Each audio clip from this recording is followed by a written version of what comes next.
है। बैठ्यो निकट विपर गोबर गुर के उचरी तब है मनोरथ उर के।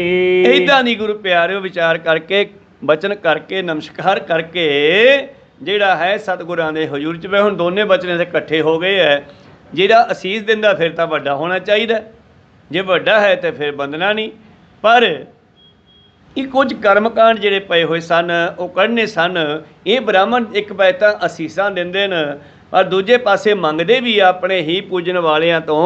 ਦੇਂਦਾ ਨਰਕ ਸੁਰਗ ਲੈਂਦੇ ਦੇਖੋ ਇਹ ਧੰਗਾਣਾ। ਇਸ ਤਰ੍ਹਾਂ ਸਤਿਗੁਰੂ ਭਗਤ ਕਬੀਰ ਸਾਹਿਬ ਜੀ ਨੇ ਵੀ ਇਹਨਾਂ ਦੇ ਨਾਲ ਕਾਫੀ ਚਰਚਾ ਕਰਕੇ ਇਹਨਾਂ ਦੇ ਗਲਤ ਚੱਲ ਰਹੇ ਕਰਮਕਾਂਡਾਂ ਦੇ ਉੱਤੇ ਟੀਕਾ ਟਿੱਪਣੀ ਕੀਤੀ ਹੈ। ਪਾਤਸ਼ਾਹ ਜੀ ਬਚਨ ਕਰਦੇ ਆ ਨਾ ਭਗਤ ਕਬੀਰ ਸਾਹਿਬ ਜੀ, ਹਮ ਗੋਰੂ ਤੁਮ ਗੁਆਰ ਗੁਸਾਈ, ਅਸੀਂ ਗਊਆਂ ਤੁਸੀਂ ਸਾਡੇ ਗਵਾਲੇ। ਹਮ ਗੋਰੂ ਤੁਮ ਗੁਆਰ ਗੁਸਾਈ, ਜਨਮ ਜਨਮ ਰਖਵਾਰੇ। ਕਈ ਜਨਮਾਂ ਤੁਸੀਂ ਸਾਡੇ ਮਾਲਕ ਬਣੇ ਹੋਏ ਹੋ, ਸਾਨੂੰ ਪਾਲਣ ਵਾਲੇ ਬਣੇ ਹੋਏ ਹੋ। ਕਬੂ ਨ ਪਾਰ ਉਤਾਰ ਚੜਾਇਓ, ਕੈਸੇ ਖਸਮ ਹਮਾਰੇ। ਪਰ ਹਜੇ ਤੱਕ ਤੁਸੀਂ ਸਾਨੂੰ ਪਾਰ ਨਹੀਂ ਲਾਇਆ। ਕਬੀਰ ਸਾਹਿਬ ਜੀ ਉਸ ਪੰਡਤ ਦੇ ਨਾਲ ਇਹ ਵਿਚਾਰ ਕਰਦਿਆਂ ਨੇ। ਪੰਡਤ ਜਿਹੜਾ ਹੈ ਕਬੀਰ ਸਾਹਿਬ ਜੀ ਨਾਲ ਕਈ ਵਾਰੀ ਆਉਂਦਾ ਜਾਂਦਾ, ਬੜੀ ਚਰਚਾ ਅਤੇ ਜਦਾਈ ਕਰਿਆ ਕਰਦਾ ਸੀਗਾ। ਕਬੀਰ ਸਾਹਿਬ ਜੀ ਨੇ ਉਹਨਾਂ ਫਿਰ ਗੱਲਾਂ ਕੀਤੀਆਂ। ਨਾਲੇ ਫਿਰ ਕਹਿੰਦੇ ਆ, ਤੂੰ ਬਾਹਮਣ ਮੈਂ ਕਾਸੀ ਕੋ ਜੁਲਹਾ, ਬੂਝੋ ਮੋਰ ਗਿਆਨਾ। ਕਹਿੰਦੇ ਭਲਿਆ ਮਾਨਸਾ, ਮੈਂ ਕਾਸ਼ੀ ਦਾ ਜੁਲਾਹਾ ਅਤੇ ਤੂੰ ਸਾਡਾ ਬ੍ਰਾਹਮਣ। ਤੁਮ ਤੋਂ ਜਾਚੇ ਭੂਪਤ ਰਾਜੇ, ਤੁਸੀਂ ਮੰਗਦੇ ਹੋ ਰਾਜਿਆਂ ਤੋਂ, ਤੁਸੀਂ ਅਮੀਰਾਂ ਦੇ ਧਿਆਨ ਰੱਖਦੇ ਹੋ। ਹਰਸਿਓ ਮੋਰ ਧਿਆਨਾ, ਅਤੇ ਸਾਡਾ ਧਿਆਨ ਪਰਮੇਸ਼ਰ 'ਤੇ ਹੁੰਦਾ ਹੈ। ਹੁਣ ਇਹ ਪੰਡਤ ਆਸ਼ੀਰਵਾਦ ਦੇ ਕੇ ਆਪਣੇ ਆਪ ਨੂੰ ਵੱਡਾ ਵੀ ਸਮਝਦਾ ਹੈ, ਦੂਜੇ ਪਾਸੇ ਗੁਰੂ ਸਾਹਿਬ ਨੂੰ ਅਸੀਸਾਂ ਦਿੰਦਾ ਕਿ ਤੁਹਾਡਾ ਪ੍ਰਤਾਪ ਫੈਲਿਓ ਤਾਂ ਪਹਿਲੇ ਹੀ ਸ੍ਰਿਸ਼ਟੀ ਦੇ ਮਾਲਕ ਹੈ। ਨਮੋ ਸੂਰ ਸੂਰਜੇ, ਨਮੋ ਚੰਦਰ ਚੰਦਰੇ। ਜੋ ਸੌਜ ਲਿਖਾਵੋ ਸਾਰੀ ਹਮਨ ਕਰਨ ਕੀ ਆਹੁਤ ਵਾਰੀ। ਜਦੋਂ ਪੰਡਤ ਬੈਠ ਗਿਆ ਹੈ, ਧੰਨ ਗੁਰੂ ਗੋਬਿੰਦ ਸਿੰਘ ਜੀ ਨਾਲ ਗੱਲਬਾਤ ਸ਼ੁਰੂ ਹੋਈ ਆ। ਪਾਤਸ਼ਾਹ ਕਹਿਣ ਲੱਗੇ, ਐਦਾਂ ਕਰ ਹੁਣ ਤੋਂ ਜਿਹੜੀ ਸਾਰੀ ਸੌਜ ਸਮੱਗਰੀ ਚਾਹੀਦੀ ਹੈ ਨਾ, ਸਾਨੂੰ ਲਿਖਵਾਉਣੀ ਕਰ। ਬਾਂਛਤ ਜਿਤ ਕਤਾਏ ਤੇ ਦੂਣੀ ਕਿਸੂ ਵਸਤੂ ਤੇ ਹੋਏ ਨਾ ਊਣੀ। ਔਰ ਜਿੰਨੀ ਤੈਨੂੰ ਚਾਹੀਦੀ ਹੈ ਭਾਵੇਂ ਡਬਲ ਲਿਖਵਾ ਦੇ। ਤੂੰ ਲੱਖ ਦੀ ਕਹਿਣਾ ਸੀ, ਮੈਂ 2 ਲੱਖ ਦੀ ਲਿਆ ਕੇ ਦੇਊਂਗਾ। ਕਹੋ ਸਤਨਾਮ ਵਾਹਿਗੁਰੂ। ਕਿਉਂਕਿ ਇਹਨਾਂ ਨੇ ਭਰਮੇ ਐਡੇ ਐਡੇ ਪਾਏ ਸੀ। ਸਤਿਗੁਰਾਂ ਨੂੰ ਇੰਨੇ ਖਰਚੇ ਕਰਕੇ ਇਹ ਭਰਮਾਂ ਨੂੰ ਕੱਢਣਾ ਪਿਆ ਸਾਡੇ ਚੋਂ। ਕਈ ਲੋਕ ਕਹਿੰਦੇ ਆ ਪਾਤਸ਼ਾਹ ਨੇ ਕੰਮ ਕੀਤਾ ਨਹੀਂ, ਕਈ ਕਹਿੰਦੇ ਆ ਕੀਤਾ। ਦੋਨੇ ਲੜਾਈਆਂ ਕਰ ਰਹੇ ਆ ਉਸ ਵਿੱਚ। ਕੀਤਾ ਸਤਿਗੁਰ ਨੇ, ਕੌਤਕ ਕੀਤਾ ਭਰਮ ਕੱਢਣ ਵਾਸਤੇ ਅਤੇ ਸੱਚ ਨੂੰ ਜ਼ਾਹਰ ਕਰਨ ਵਾਸਤੇ ਕਈ ਵਾਰੀ ਖਰਚਾ ਵੀ ਕਰਨਾ ਪੈਂਦਾ ਹੈ। ਆਪਣਾ ਵਿਗਾੜ ਬਿਰਾਨਾ ਸਾਂਢਣ ਵਾਸਤੇ ਕਈ ਵਾਰੀ ਇੱਦਾਂ ਵੀ ਕਰਨਾ ਪੈਂਦਾ। ਇਸ ਕਰਕੇ ਸਤਿਗੁਰੂ ਪਾਤਸ਼ਾਹ ਜੀ ਕਹਿਣ ਲੱਗੇ, ਲੈ ਵੀ ਮਿੱਤਰਾ ਦੱਸ ਕਿੰਨਾ ਸਮਾਨ ਚਾਹੀਦਾ। ਜਿੰਨਾ ਤੈਨੂੰ ਚਾਹੀਦਾ ਹੈ ਭਾਵੇਂ ਉਦੋਂ ਦੁੱਗਣਾ ਮੰਗਾ ਲੈ। ਸਰਫੇ ਸਾਥ ਕਹੋ ਕਿਛ ਨਾਹੀ, ਕੌਸ਼ ਅਤੁੱਟ ਦੀਨ ਸੁਗੁਰ ਪਾਹੀ। ਗੁਰੂ ਨਾਨਕ ਨੇ ਖਜ਼ਾਨਾ ਵੱਡਾ ਬਖਸ਼ਿਆ ਸਾਨੂੰ, ਸਰਫਾ ਨਾ ਕਰੀ। ਜਿੰਨਾ ਸਮਾਨ ਚਾਹੀਦਾ ਭਾਵੇਂ ਉਦੋਂ ਵੱਧ ਲਿਖਾ ਦੇਈ। ਹੁਣ ਕੇਸ਼ੋ ਦਾਸ ਵਿਚਾਰੀ ਤਵੈ ਜਿਤਕ ਪਰਮਾਣ ਅਹੂਤੀ ਸਬੈ। ਹੁਣ ਕੇਸ਼ੋ ਦਾਸ ਲਿਖਾਉਣਾ ਸ਼ੁਰੂ ਕਰਦਾ ਹੈ। ਜਿੰਨਾ ਸਮਾਨ ਉਹਨਾਂ ਨੇ ਹਵਨ ਵਿੱਚ ਪਾਉਣਾ ਹੈ ਉਹ ਦੱਸਣ ਲੱਗਿਆ। ਇਸ ਅਨੁਸਾਰ ਘ੍ਰਿਤ ਜਬ ਤਿਲੈ, ਤੰਦੁਲ ਮੇਵਾ ਖੰਡ ਜੋ ਸੋ ਮਿਲੈ। ਇਹ ਸਾਰਾ ਕੁਝ ਮਿਕਸ ਕਰਕੇ ਫਿਰ ਉਹਦੇ ਵਿੱਚ ਪਾਈ ਜਾਂਦੇ ਨੇ ਅੱਗ ਦੇ ਵਿੱਚ। ਤਿਲ ਹੋਏ, ਦੇਸੀ ਘਿਓ ਹੋਇਆ, ਜਿਉਂ ਹੋਏ, ਤੰਦਲ ਚੌਲ ਹੋਏ, ਮੇਵਾ। ਗੁਰੂ ਪਿਆਰਿਓ ਬਦਾਮ ਕਾਜੂ ਆਦਿ ਵਿੱਚ ਖੰਡ ਪਾਉਂਦੇ ਆ। ਖੰਡ ਨੂੰ ਅੱਗ ਸੌਖੀ ਲੱਗ ਜਾਂਦੀ ਆ, ਇਸ ਕਰਕੇ ਸਾਰਾ ਕੁਝ ਮਿਕਸ ਕਰਦੇ ਹਨ। ਪਿਸਤਾ ਗਿਰੀ ਬਦਾਮ ਸੁਪਾਰੀ ਖਾਰਕ ਖੋਪਾ ਦਾਖ ਸੁਧਾਰੀ। ਇਹ ਸਾਰੀਆਂ ਵਸਤੂਆਂ ਜਿਹੜੀਆਂ ਹਨ ਹਵਨ ਕਰਨ ਵਾਸਤੇ ਇਹਨੇ ਲਿਖਾਉਣੀਆਂ ਸ਼ੁਰੂ ਕੀਤੀਆਂ। ਧੂਪ ਤੁਖਾਵਨ ਕੇ ਹਿਤ ਕਨੀ, ਅਨਕ ਸੁਗੰਧੈ ਚੰਦਨ ਸਨੀ। ਔਰ ਧੂਪ ਸੁਗੰਧੀ ਚੰਦਨ ਆਦਿ। ਔਰ ਗੁਰੂ ਪਿਆਰਿਓ ਲੱਕੜ ਮੰਗਾਉਣੀ ਕੀਤੀ ਚੰਦਨ ਦੀ ਸੁਗੰਧ ਵਾਲੀ। ਇਸ ਤਰ੍ਹਾਂ ਬਹੁਤ ਸਾਰੀਆਂ ਵਸਤੂਆਂ ਇਸ ਨੇ ਲਿਖਾਉਣੀਆਂ ਸ਼ੁਰੂ ਕੀਤੀਆਂ ਜੀ। ਸ਼ੀਸੇ ਭਰੇ ਗੁਲਾਬ ਸੁਕੀਰੇ, ਅਪਰ ਗੰਧ ਕਨਸਾਰ ਕਨੇਰੇ। ਔਰ ਗੁਲਾਬ ਜਲ ਦੀਆਂ ਭਰੀਆਂ ਹੋਈਆਂ ਸ਼ੀਸ਼ੇ, ਮਤਲਬ ਬੋਤਲਾਂ ਗੁਲਾਬ ਦੀਆਂ ਭਰੀਆਂ ਹੋਈਆਂ ਸ਼ੀਸ਼ੀਆਂ, ਕਪੂਰ ਦੀਆਂ ਸੁਗੰਧੀਆਂ ਆਦਿ ਘਣਸਾਰ ਭਾਵ ਬਹੁਤ ਸਾਰੀਆਂ ਇਹ ਚੀਜ਼ਾਂ ਮੰਗਾਉਣੀਆਂ ਕੀਤੀਆਂ।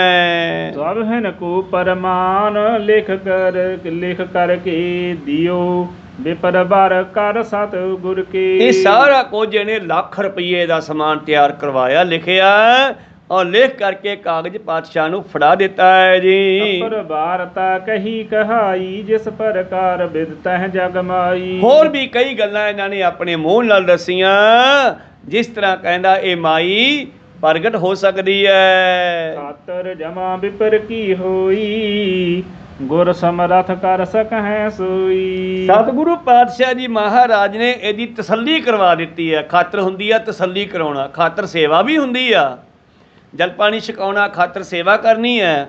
ਇੱਥੇ ਖਾਤਰ ਦਾ ਅਰਥ ਹੈ ਬ੍ਰਾਹਮਣ ਦੀ ਤਸੱਲੀ ਕਰਾ ਦਿੱਤੀ ਹੈ। ਭਾਵੇਂ ਇਹ ਨਾ ਕਹੇ ਕਿ ਸਮਾਨ ਥੋੜਾ ਸੀਗਾ, ਕਿਸੇ ਗੱਲ ਤੋਂ ਸਾਡੇ ਵਿੱਚ ਘਾਟ ਨਾ ਕੱਢ ਸਕੇ।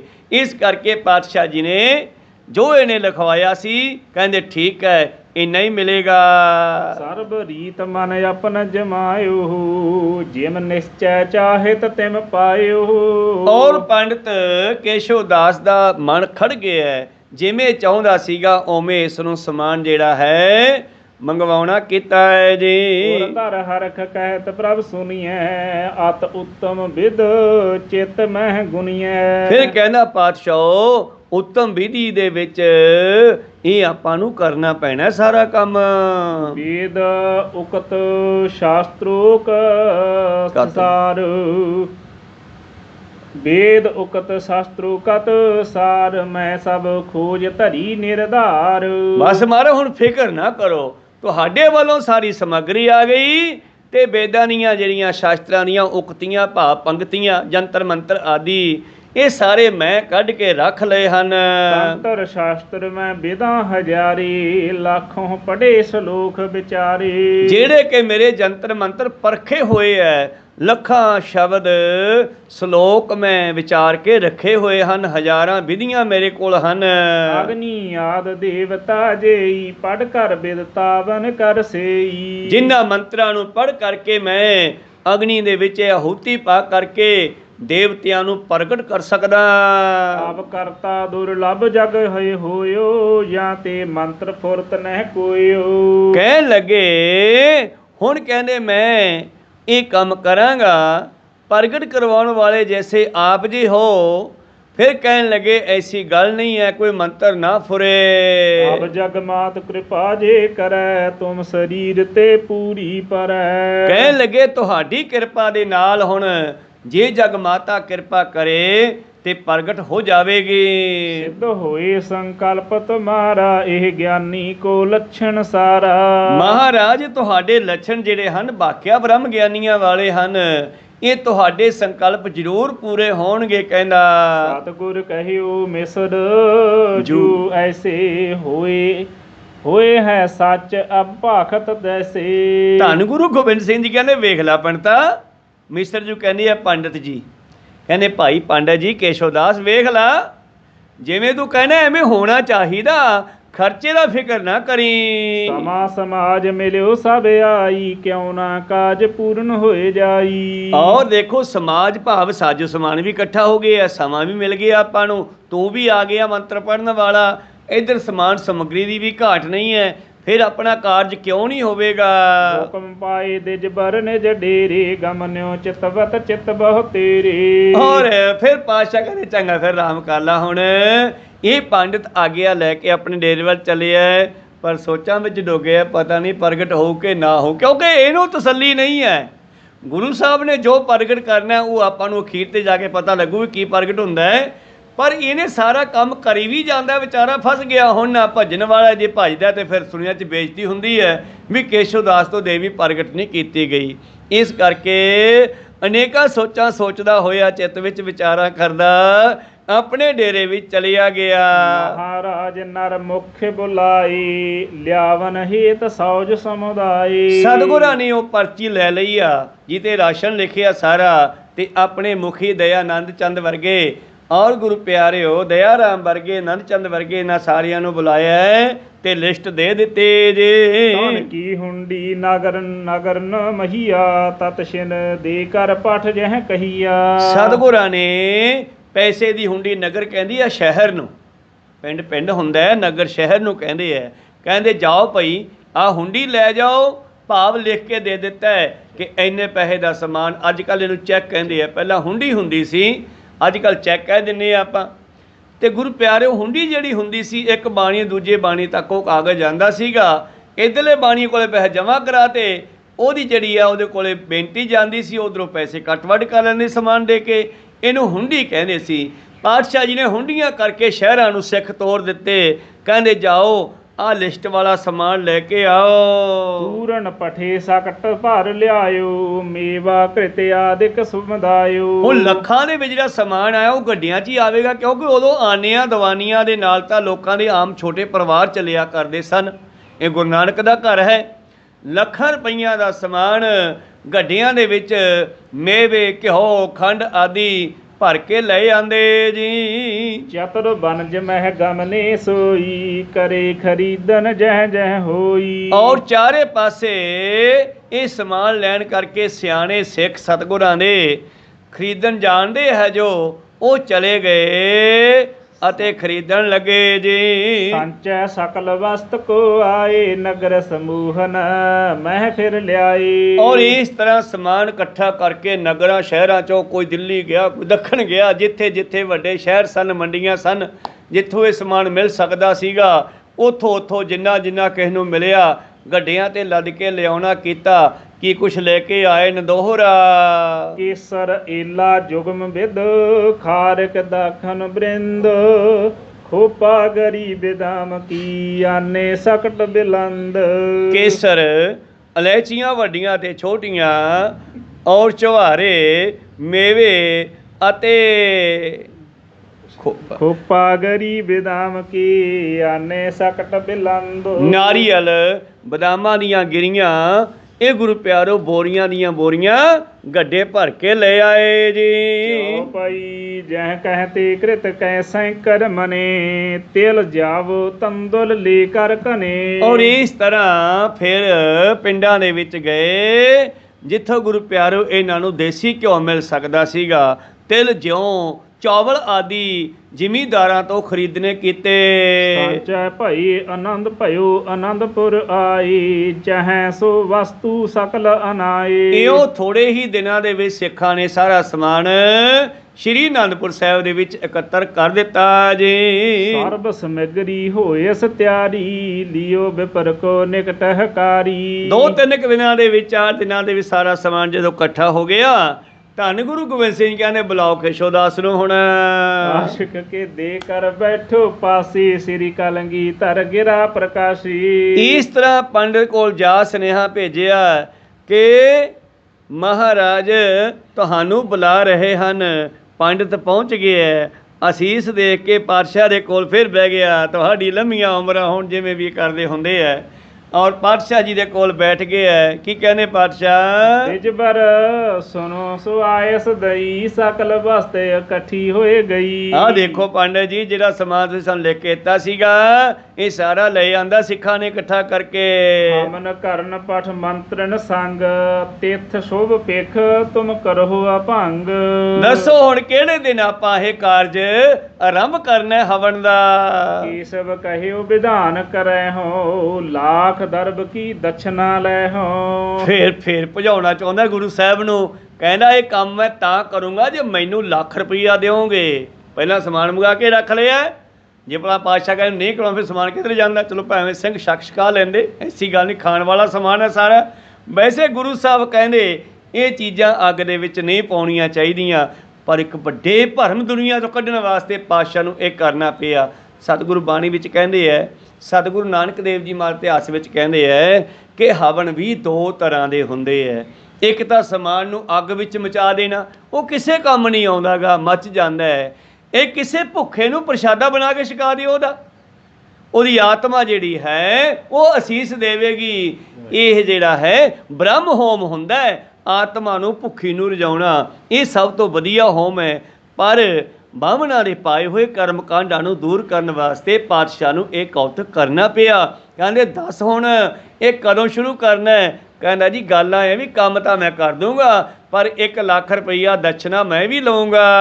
ਏਤਕ ਵਿਦ ਵਿਦੋਦਿਕ ਵਿਦੋ ਕਤ ਹੈ, ਤੰਤਰੋ ਕਤ ਸ਼ਾਸਤਰ ਮਹਿ ਕਹੈ। ਕਹਿਣ ਲੱਗਿਆ ਜੇ ਤੱਕ ਵਿਧੀ ਬੇਦੌਕਤ, ਬੇਦੌਕਤ ਭਾਵ ਵੇਦਾਂ ਵਿੱਚ ਲਿਖੀਆਂ ਹੋਈਆਂ ਵਿਧੀਆਂ ਜੋ ਵੀ ਹੈ, ਜੋ ਤੰਤਰ ਸ਼ਸਤਰ ਆਦਿ ਹਨ, ਉਹ ਸਭ ਮੈਂ ਕਰ ਦੇਵਾਂਗਾ। ਯਥਾ ਕਰਮ ਸਗਰੀ ਕਰਵਾਵੋ, ਮਹਾ ਆਰੰਭ ਸਰਬ ਪੁਰਵਾਵੋ। ਔਰ ਮੈਂ ਇਸ ਨੂੰ ਆਰੰਭ ਕਰਵਾਵਾਂਗਾ, ਸਾਰਾ ਸਮਾਨ ਆਪ ਜੀ ਕੋਲੋਂ ਉੱਥੇ ਲਿਜਾ ਕਰਕੇ। ਵਿਦਿਤ ਹੋਨ ਕਹਿ ਦੋ ਹੋਏ ਨਹੀਂ, ਇਹ ਸਭ ਸ਼ਕਤ ਆਪ ਕੇ ਪਾਹੀ। ਦੇਖੋ ਜੀ, ਇੱਥੋਂ ਪੰਡਤ ਭੱਜਣਾ ਚਾਹੁੰਦਾ, ਮੈਂ ਬਾਰ-ਬਾਰ ਕਹਿਣਾ ਵੀ ਗੁਰੂ ਸਾਹਿਬ ਦੇ ਕੋਲੇ ਬੇਨਤੀਆਂ ਵੀ ਕਰਦਾ, ਮੈਂ ਪ੍ਰਗਟ ਕਰ ਦੂੰਗਾ, ਪਰ ਜਦੋਂ ਪਾਤਸ਼ਾਹ ਗੱਲ ਪੂਰੀ ਕਰੀ ਜਾਂਦੀ ਆ, ਉਹਦੀ ਹਰ ਮੁਖ ਤੋਂ ਨਿਕਲੀ ਹੋਈ, ਇਹਨੂੰ ਸ਼ੱਕ ਪੈਂਦਾ ਜਾਂਦਾ, ਜੇ ਨਾ ਪ੍ਰਗਟ ਹੋਈ ਤੇ ਗੁਰੂ ਸਾਹਿਬ ਸਜ਼ਾ ਕਿੰਨੀ ਦੇਣਗੇ ਮੈਨੂੰ। ਇਸ ਕਰਕੇ ਕਹਿੰਦਾ ਵੇਖੋ ਜੀ, ਮੈਂ ਵੇਦਾਂ ਦੀਆਂ ਜਿਹੜੀਆਂ ਜੰਤਰ ਮੰਤਰ ਸ਼ੰਤਰ ਹਨ, ਤੰਤਰ ਹਨ, ਇਹ ਸਾਰੇ ਮੈਂ ਪੜ੍ਹ ਦੂੰਗਾ, ਜਥਾ ਕਰਮ ਜੋ ਬਣਦਾ ਮੈਂ ਕਰਵਾ ਦੂੰਗਾ, ਪਰ ਉਹਦਾ ਪ੍ਰਗਟ ਹੋਣਾ ਜਾਂ ਨਾ ਹੋਣਾ ਇਹ ਤੁਹਾਡੇ ਤੇ, ਤੁਹਾਡੀ ਸ਼ਕਤੀ ਤੇ ਜਿਹੜਾ ਹੈ ਰੱਖਦਾ ਹੈ। ਇਸ ਮੈਂ ਭਲਾ ਬੁਰਾ ਜੇ ਕਰਮ, ਸਰਬ ਤੁਮਾਰੀ ਕਰ ਬਿਨ ਭਰਮ। ਮਹਾਰਾਜ, ਇਹ ਚ ਭਲਾ ਹੋਵੇ ਜਾਂ ਬੁਰਾ ਹੋਵੇ, ਇਹ ਤੁਹਾਡੇ ਕਰਮ ਹੈ, ਤੁਹਾਡੇ ਹੱਥਾਂ ਦੀ ਖੇਡ ਹੈ, ਇਹ ਮੈਂ ਨਹੀਂ ਕਹਿ ਸਕਦਾਗਾ। ਮੈਂ ਤਾਂ ਹਮਨ ਕਰਾਵਨ, ਪਰ ਹਾਂ ਵਿਧੀ ਬਤਾਵਨ, ਕਰਮ ਕੇ ਕਰਹੁ। ਡਰਦਾ ਪਹਿਲਾਂ ਹੀ ਕਹੀ ਜਾਂਦਾ ਹੈ, ਕਹਿੰਦਾ ਮੈਂ ਤਾਂ ਕੇਵਲ ਵਿਧੀ ਦੱਸ ਸਕਦਾ ਵੀ ਐ ਕਰ ਲੋ, ਕਰਨੀ ਤੁਸੀਂ ਐ। ਕਹਿਣ ਲੱਗਿਆ ਇਕ ਮਨ ਹੋਏ ਮੰਤਰਨ ਕੋ ਪਠੋ, ਇੱਕ ਬਿਨ ਸੰਕਲਪ ਧਿਆਨ ਕੋ ਠਟੋ। ਕਹਿਣ ਲੱਗਿਆ ਮੈਂ ਇੱਕ ਮਨ ਹੋ ਕੇ ਮੰਤਰ ਨੂੰ ਪੜਾਂਗਾ, ਫੁਰਨਿਆਂ ਤੋਂ ਰਹਿਤ ਹੋ ਕੇ ਧਿਆਨ ਜੋੜ ਕੇ ਮਨ ਨੂੰ ਕਿਧਰੇ ਭੱਜਣ ਤੋਂ ਬਗੈਰ ਮੈਂ ਸਾਰੇ ਜੰਤਰ ਮੰਤਰ ਰੋਕ ਕੇ ਕਰਾਂਗਾ ਮਨ ਨੂੰ। ਪਰ ਮਹਾਰਾਜ ਤਨ ਮਨ ਤੇ ਸ਼ੁੱਧ ਰਹਿਣ ਹਮੇਸ਼ਾ, ਤੁਮ ਅਧੀਨ ਇਤਿਆਦ ਹੈ ਅਸ਼ੇਸ਼। ਜੇ ਤਾਂ ਕੰਮ ਹੋ ਗਿਆ ਫਿਰ ਤਾਂ ਪੰਡਤ ਦੀ ਬੱਲੇ ਬੱਲੇ, ਤੇ ਜੇ ਨਾ ਕੰਮ ਹੋਇਆ ਤੇ ਫਿਰ ਮਹਾਰਾਜ ਤੁਹਾਡਾ ਫੁਰਨਾ ਨੇ ਵਿਗੜ ਗਿਆ ਹੋਵੇ ਕਿਤੇ, ਫਿਰ ਮਹਾਰਾਜ ਨੂੰ ਕਹਿ ਦੇਣਾ, ਪਹਿਲੇ ਕਹੀ ਜਾਂਦਾ ਨਾ। ਇਸ ਕਰਕੇ ਇਤਿਹਾਸ ਨੂੰ ਪੜ੍ਹ ਕੇ ਦੇਖੋ, ਬਹੁਤ ਸਾਰੇ ਲੋਕ ਸੂਰਜ ਪ੍ਰਕਾਸ਼ ਤੇ ਟੀਕਾ ਟਿੱਪਣੀ ਕਰੀ ਜਾਂਦੇ ਹੈ। ਭਾਈ ਸਾਹਿਬ ਨੇ ਕਿੰਨੀ ਖੋਲ੍ਹ ਕੇ ਗੱਲ ਲਿਖੀ ਹੋਈ ਹੈ, ਗੱਲ ਸਮਝਣ ਦੀ ਲੋੜ ਹੈ, ਇਹ ਗਲਤ ਨਹੀਂ ਲਿਖਿਆ ਹੋਇਆ, ਸਤਿਗੁਰਾਂ ਨੇ ਕੌਤਕ ਕੀਤਾ। ਇਹ ਪੰਡਤ ਕੇਸ਼ਵ ਦਾਸ ਵੀ ਆਇਆ, ਕੌਤਕ ਵੀ ਕੀਤਾ ਹੈ, ਪਰ ਇਹ ਵੀ ਕਰਨਾ ਸੀਗਾ ਜ਼ਰੂਰੀ, ਕਿਉਂਕਿ ਜਿਹੜੇ ਭਰਮ ਭੁਲੇਖੇ ਹਨ ਸੰਸਾਰ ਦੇ ਵਿੱਚ ਪਏ ਹੋਏ, ਉਹਨਾਂ ਨੂੰ ਕੱਢਣ ਵਾਸਤੇ ਸਤਿਗੁਰਾਂ ਨੇ ਇਹ ਕਾਰਜ ਕੀਤਾ ਹੈ। ਹੁਣ ਇੱਥੇ ਕਹਿੰਦਾ ਮਹਾਰਾਜ ਦੇਖੋ, ਮੇਰਾ ਤਾਂ ਕੰਮ ਹੈ ਮੰਤਰ ਪੜ੍ਹਨੇ, ਮੈਂ ਮਨ ਰੋਕ ਕੇ ਮੰਤਰ ਪੜ੍ਹੂੰਗਾ, ਸੰਕਲਪ ਫੁਰਨਾ ਧਿਆਨ ਰੋਕ ਕਰਕੇ ਸਭ ਕੁਝ ਕਰੂੰਗਾ, ਮੈਂ ਤਨ ਮਨ ਸ਼ੁੱਧ ਕਰਕੇ ਸਭ ਕੁਝ ਕਰੂੰਗਾ, ਪਰ ਤੁਹਾਡਾ ਵੀ ਜਿਹੜਾ ਫੁਰਨਾ ਰੁਕਿਆ ਹੋਣਾ ਚਾਹੀਦਾ ਹੈ। ਤੁਸੀਂ ਤਨ ਮਨ ਸ਼ੁੱਧ ਰਹਿਣਾ ਹਮੇਸ਼ਾ, ਔਰ ਇਹ ਤੁਹਾਡੇ ਅਧੀਨ ਹੈ। ਅਸ਼ਟ ਪ੍ਰਕਾਰ ਕਾਮ ਕੋ ਤਿਆਗਨ, ਬ੍ਰਹਮਚਰਜ ਹੋਏ ਇੱਕ ਲਿਵ ਲਾਗਨ। 8 ਤਰ੍ਹਾਂ ਦੇ ਨਾਲ ਬ੍ਰਹਮਚਰੀਆ ਰੱਖਣਾ ਪੈਣਾ। ਹੁਣ ਗੁਰੂ ਸਾਹਿਬ ਤਾਂ ਹਰ ਪੱਖ ਤੋਂ ਹੀ ਰੱਖਦੇ ਆ, ਤਾਂ ਸਾਡੇ ਵਾਸਤੇ ਆ ਗੱਲਾਂ। ਬ੍ਰਾਹਮਣ ਕਹਿ ਰਿਹਾ ਕੇਸ਼ਵ ਦਾਸ ਪਾਤਸ਼ਾਹ ਜੀ ਨੂੰ, ਕਹਿੰਦਾ 8 ਤਰ੍ਹਾਂ ਤੋਂ ਨਾ ਕੰਨਾਂ ਨਾਲ ਮਾੜੀ ਗੱਲ ਸੁਣਨੀ ਹੈ, ਨਾ ਅੱਖਾਂ ਨਾਲ ਕੋਈ ਮਾੜੀ ਗੱਲ ਵਿਸ਼ੇ ਵਿਕਾਰਾਂ ਦੀ ਵੇਖਣੀ ਹੈ, ਨਾ ਜੀਭ ਨਾਲ ਕਰਨੀ ਹੈ, ਨਾ ਸਪਰਸ਼ ਕਰਨਾ। ਦੇਖ ਲਓ ਮਹਾਰਾਜ, 8 ਤਰ੍ਹਾਂ ਦੇ ਨਾਲ ਬ੍ਰਹਮਚਰੀਆ ਰੱਖ ਕੇ ਇੱਕ ਗੱਲ ਤੇ ਧਿਆਨ ਦੇਣਾ ਪੈਣਾ। ਸੁਨ ਸ਼੍ਰੀ ਮੁਖ ਤੇ ਧੀਰਜ ਕਹਿ, ਸੇਵਾ ਲੱਛ ਦਛਣ ਹਮਦ ਹੈ। ਜਦੋਂ ਇਹਨੇ ਕਿਹਾ ਨਾ ਮੈਂ ਲੱਖ ਰੁਪਈਆ ਦਛਣਾ ਵੀ ਲਊਂਗਾ, ਇਹਦਾ ਖਿਆਲ ਸੀ ਕਿ ਸ਼ਾਇਦ ਕਹਿ ਦੇਣ ਪਾਤਸ਼ਾਹ ਵੀ ਨਾ ਵੇਚ ਤਾਂ 50,000 ਦੇਵਾਂਗੇ, ਪਰ ਨਹੀਂ, ਪਾਤਸ਼ਾਹ ਕਹਿੰਦੇ ਤੈਨੂੰ 1.25 ਲੱਖ ਰੁਪਈਆ ਦਖਣਾ ਵੀ ਦੇਵਾਂਗੇ। ਪਰ ਕਰਮ ਜੇਤਕ ਤੁਮ ਭਨੇ, ਹਮ ਸੰਚੈ ਕੀਏ ਮਨ ਗੁਣ ਘਨੇ। ਬਾਕੀ ਜਿਹੜੀਆਂ ਤਿੰਨੇ ਕੰਮ ਤੂੰ ਕਹੇ ਆ ਮੈਂ ਕੰਟਰੋਲ ਕਰ ਲਏ, ਆਪਣੇ ਦਿਮਾਗ ਵਿੱਚ ਰੱਖ ਲਏ ਹਨ, ਆਪਣੇ ਹਿਰਦੇ ਵਿੱਚ ਰੱਖ ਲਏ ਐ, ਜਿਵੇਂ ਕਹੇਗਾ ਉਵੇਂ ਹੀ ਰਹੂਗਾ। ਇਤ ਦਿਸ਼ ਕੀ ਚਿੰਤਾ ਨਾ ਕਰੀਜੈ, ਸਰਬ ਕਾਜ ਪਰ ਉਰ ਪਰ ਖੀਜੈ। ਆਪਣੇ ਹਿਰਦੇ ਨੂੰ ਪਰਖ ਲਾ, ਮੇਰੇ ਵੱਲੋਂ ਚਿੰਤਾ ਨਾ ਕਰ। ਨਿਜ ਕ੍ਰਿਤ ਪਰ ਤੁਮ ਬਨਹੁ ਸੁਚੇਤ, ਕਰਹੁ ਸਕਲ ਬਿਦਤਨ ਕੇ ਹੇਤ। ਤੂੰ ਆਪਦੇ ਕੰਮ ਦੇ ਉੱਤੇ ਧਿਆਨ ਦੇ, ਤੇਰੇ 'ਚ ਨਹੀਂ ਕੋਈ ਫਰਕ ਪੈਣਾ ਚਾਹੀਦਾ।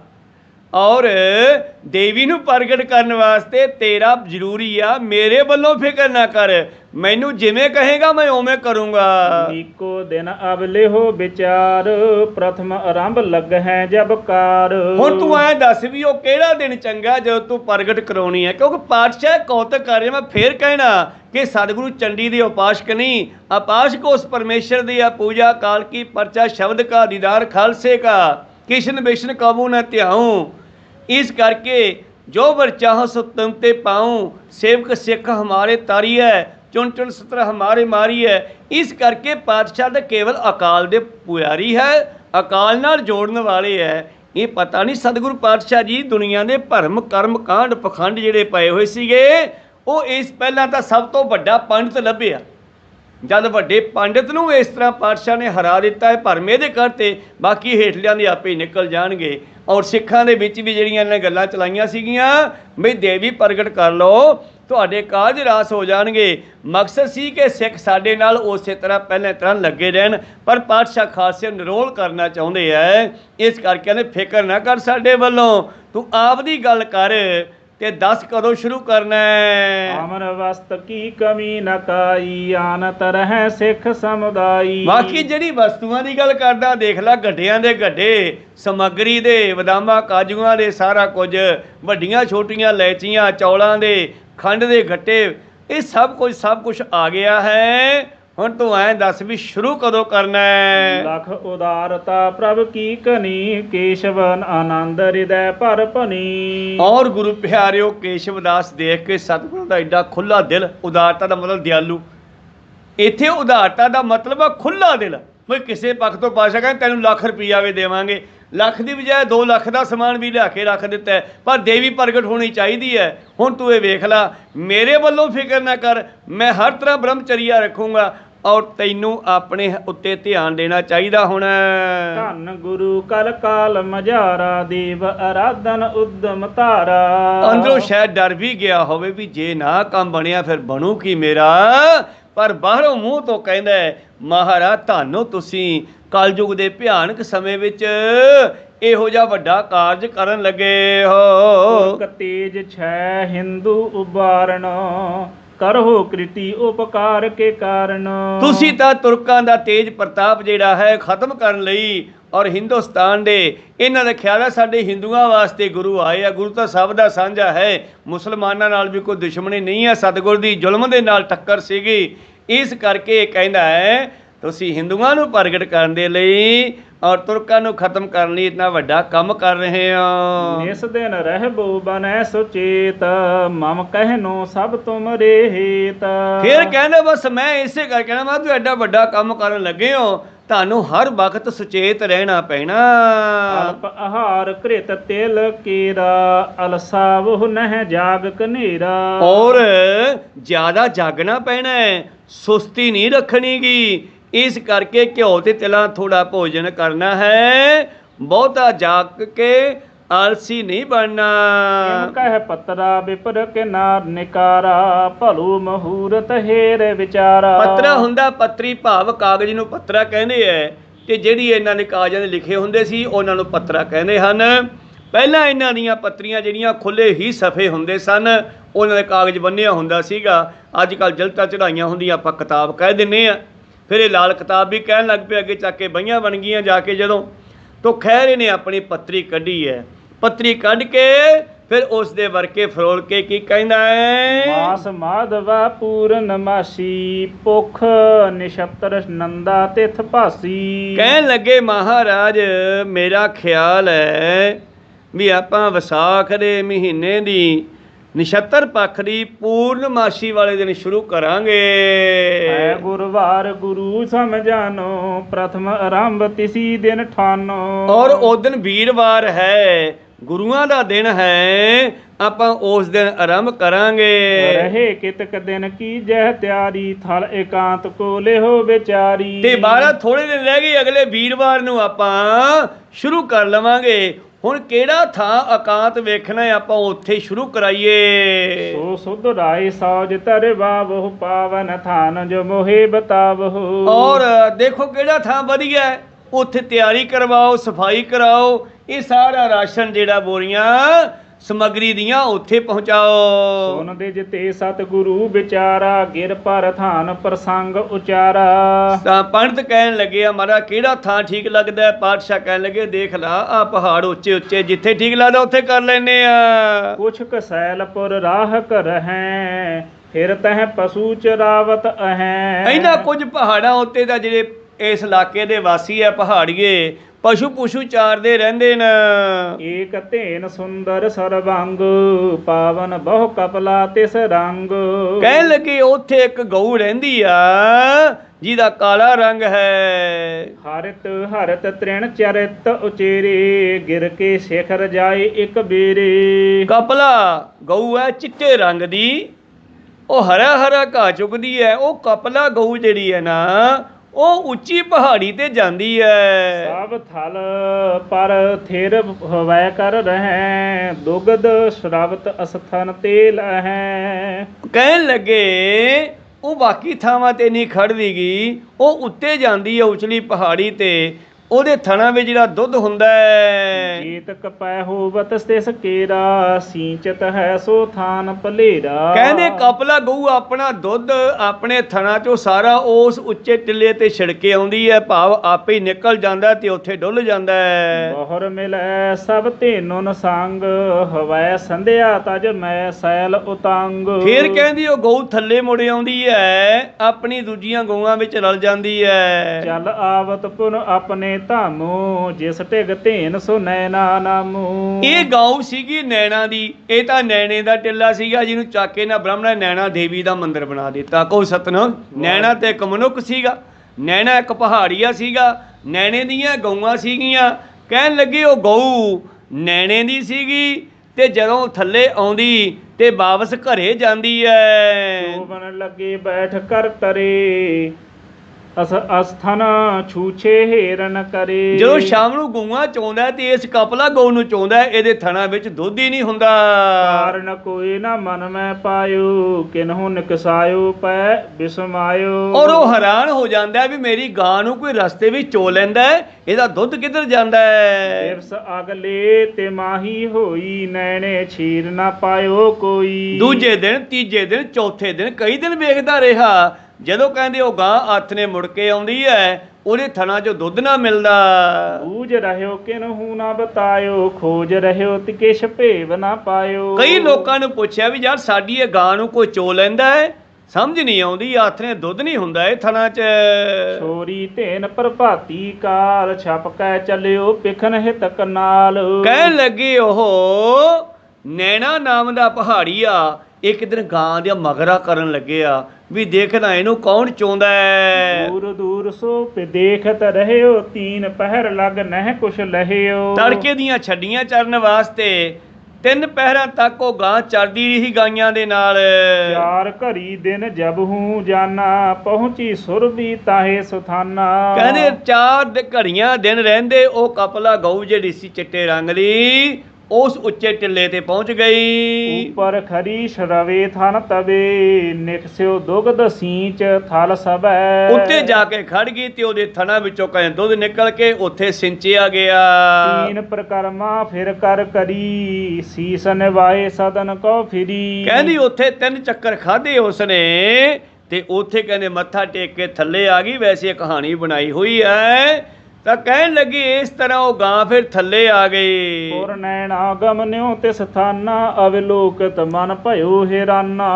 ਇਸ ਤਰ੍ਹਾਂ ਨੈਣਾ ਨਾਮ ਦਾ ਉਹ ਪਹਾੜੀਆ ਜਿਹੜਾ ਸੀ ਗਾਂ ਦਾ ਮਾਲਕ, ਉਹ ਹੈਰਾਨ ਹੋ ਗਿਆ ਇਹ ਦੇਖ ਕੇ। ਨਮੋ ਕੀਨ ਘਰ ਕੋ ਚਲ ਆਇਓ, ਬੁੱਧੀਵੰਤਨ ਕੇ ਨਿਕਟ ਬਤਾਇਓ। ਔਰ ਫਿਰ ਇਹਨੇ ਸਿਆਣੇ ਬੰਦਿਆਂ ਕੋਲੇ ਗੱਲ ਕੀਤੀ, ਮੇਰੀ ਗਾਂ ਯਾਰ ਉਹ ਪਹਾੜੀ ਤੇ ਜਾਂਦੀ ਹੈ, ਉੱਥੇ ਦੁੱਧ ਸਾਰਾ ਕੱਢੀ ਆਉਂਦੀ ਹੈ। ਸ਼ਕਤੀਵੰਤ ਸੋ ਥਾਨ ਸਪਸ਼ਾਨਾ, ਨੈਣੇ ਤਵੈ ਸੁਧਾਰਨ ਠਾਨਾ। ਕਹਿੰਦੀ ਉਹ ਸ਼ਕਤੀ ਵਾਲਾ ਥਾਂ ਹੈ, ਨੈਣੇ ਨੇ ਉਸ ਨੂੰ ਸਾਫ਼ ਕੀਤਾ ਹੈ। ਜਾਨ ਚੰਡਕਾ ਤਹਾਂ ਮਨਾਈ, ਪੂਜਨ ਲਗੇ ਲੋਕ ਸਮੁਦਾਈ। ਔਰ ਭਾਈ ਸਾਹਿਬ ਜੀ ਅੱਜ ਦੀਆਂ ਗੱਲਾਂ ਕਰਦੇ ਐ ਵੀ ਲੋਕਾਂ ਦਾ ਖਿਆਲ ਹੈ ਵੀ ਉੱਥੇ ਹੀ ਚੰਡੀ ਨੂੰ ਪ੍ਰਗਟ ਕਰਨ ਦੀ ਕੋਸ਼ਿਸ਼ ਕੀਤੀ ਸੀ।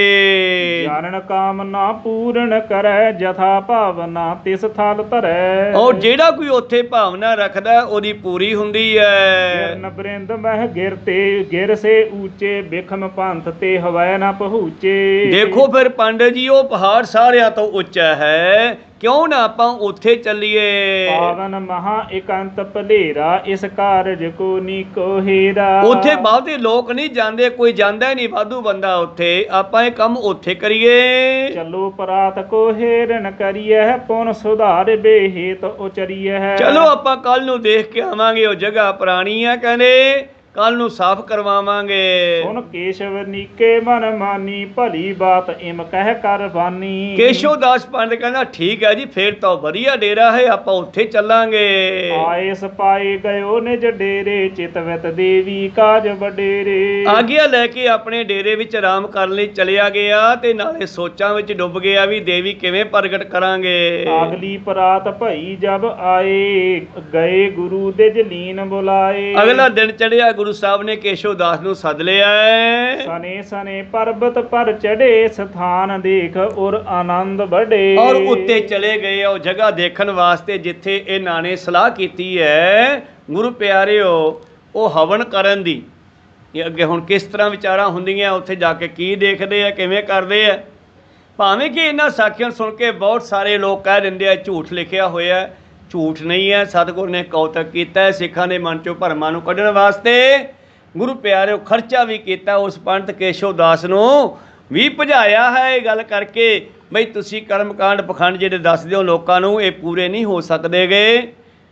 ਅਸਲ ਵਿੱਚ ਅਖੀਰ ਤੇ ਕੀ ਪ੍ਰਗਟ ਹੋਇਆ, ਕਿਹੜੀ ਦੇਵੀ ਪ੍ਰਗਟ ਹੋਈ ਹੈ, ਇਹ ਆਪਾਂ ਅਖੀਰ ਤੇ ਚੱਲ ਕੇ ਦੇਖਾਂਗੇ ਜਦੋਂ ਇਹ ਕਥਾ ਚੱਲਦੀ ਹੈ। ਹੁਣ ਵਿਚਾਰਾਂ ਇੱਥੇ ਰੋਕਣ ਦੀ ਆਗਿਆ ਬਖਸ਼ੋ। ਬੋਲਦਿਆਂ ਅਨੇਕਾਂ ਅੱਖਰ ਬਾਅਦ ਘੱਟ ਹੋ ਜਾਂਦੇ, ਸਿੱਖ ਸੰਗਤਾਂ ਦੇ ਸਤਿਗੁਰੂ ਬਖਸ਼ਣ ਯੋਗ ਹੈ, ਬਖਸ਼ ਲੈਣਾ ਜੀ। ਸਮਾਪਤੀ ਕਰੀਏ। ਹੇ ਅਚੁਤ ਹੇ ਪਾਰ ਬ੍ਰਹਮ ਅਬਿਨਾਸੀ ਅਗਨਾਸ। ਹੇ ਪੂਰਨ ਹੇ ਸਰਬ ਮੈਂ ਦੁਖ ਭੰਜਨ ਗੁਣ ਤਾਸ। ਹੇ ਸੰਗੀ ਹੇ ਨਿਰੰਕਾਰ ਹੇ ਨਿਰਗੁਣ ਸਭ ਟੇਕ। ਹੇ ਗੋਬਿੰਦ ਹੇ ਗੁਣ ਨਿਧਾਨ ਕੈ ਸਦਾ ਵਿਵੇਕ। ਹੇ ਅਪਰੰਪਰ ਹਰਿ ਹਰੇ ਪੀਹੋ ਵਨਹਾਰ। ਹੇ ਸੰਤ ਕੈ ਸਦਾ ਸੰਗ ਧਾਰਾ ਆਧਾਰ। ਹੇ ਠਾਕੁਰ ਹਉ ਦਾਸ ਰੋ ਮੈਂ ਨਿਰਗੁਣ ਗੁਣ ਨਹੀਂ ਕੋਏ। ਨਾਨਕ ਦੀਜੈ ਨਾਮ ਦਾਨ ਹੋਈਐ ਪਰੋਏ। ਆਏ ਪ੍ਰਭ ਸ਼ਰਨਾਗਤੀ ਕਿਰਪਾ ਨਿਧ ਦਇਆਲ। ਏਕ ਅੱਖਰ ਹਰ ਮਨ ਬਸਤ ਨਾਨਕ ਹੋਤ ਨਿਹਾਲ। ਏਕ ਓੰਕਾਰ ਸਤਿਗੁਰ ਤੇ ਪ੍ਰਸਾਦ ਸਚ ਹੋਏ। ਵਾਹਿਗੁਰੂ ਜੀ ਕੀ ਫਤਿਹ ਹੈ। ਵਿਘਨ ਬਿਨਾਸਨ ਸੋਏ। ਵਾਹਿਗੁਰੂ ਜੀ ਕੀ ਫਤਿਹ ਹੈ। ਵਿਘਨ ਬਿਨਾਸਨ ਸੋਏ। ਵਾਹਿਗੁਰੂ ਜੀ ਕਾ ਖਾਲਸਾ ਵਾਹਿਗੁਰੂ ਜੀ ਕੀ ਫਤਿਹ। ਬਹੁਤ ਬਹੁਤ ਧੰਨਵਾਦ ਸਰਬੱਤ ਸੰਗਤਾਂ ਜਿਨ੍ਹਾਂ ਨੇ ਹਾਜ਼ਰੀਆਂ ਭਰੀਆਂ ਗੁਰਜੇ ਸਰਵਣ ਕੀਤਾ ਜੀ।